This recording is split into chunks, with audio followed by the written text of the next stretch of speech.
Danjin, our cute, lovely, justice-loving psychopath girl who is preferred by the entire community for solo clears of the endgame content that the game has to offer, and it's for a good reason. She is capable of dishing out enormous amounts of damage rather consistently without having any particular support through her burst and forte heavy attack Chaos Glow and Scarlet Boom. And the more sequence nodes of you have, the higher that damage ceiling becomes. However, as a wise man once said, no one is perfect, everyone has a flaw.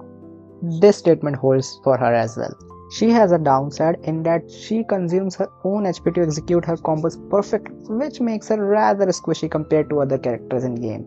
And although there are players who aren't bothered by that mechanic and can utilize her to her full potential and achieve phenomenal results, there also are players who never gave her a try as they think she is too hard for casuals like them to play. And in my not so extensive research, the number of the latter far surpasses the former ones. So, can these players not clear tower and hologram bosses solo? No. For players like them, there's a character who everyone has and they perform similarly to Danjin or marginally better in our own strong suit. That is clearing bosses solo. They share her element and weapon and most importantly, do not consume their own HP. Rather, they can heal themselves, albeit slightly, but it's something nonetheless. And that character is Rover, specifically Havoc Rover. With the Wuthering version 2.1 release, we got a new quest named Silent as the Falling Leaves, which unlocks the new area of the underground vault, but more importantly, it gives us the last sequence of Havoc Rover, which is an enormous boost to their performance as gives them 25% crit rate when they are in their Umbra state. Like seriously. This thing is fucking nuts. It gives more stats than a crit rate main cost 4 echo and the standard sword. It's completely fucking broken.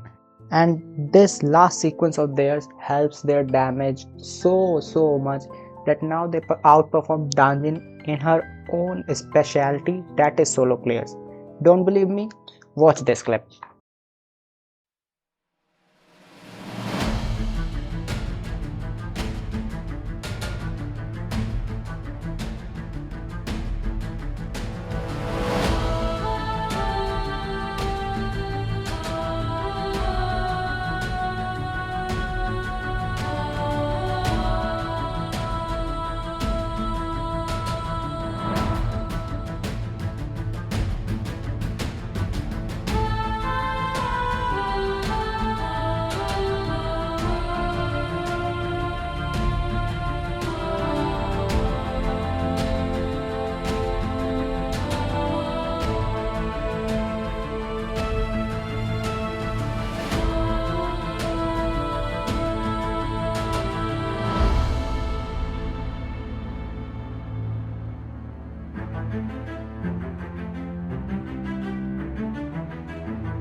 In this clear, you can clearly see my Rover cleared the Monkey Holo 6 1 second faster than my Danjin. They both are on same build, my dreamless Havoc DPS build that I have shown on multiple videos, and the same weapon, Emerald of Genesis.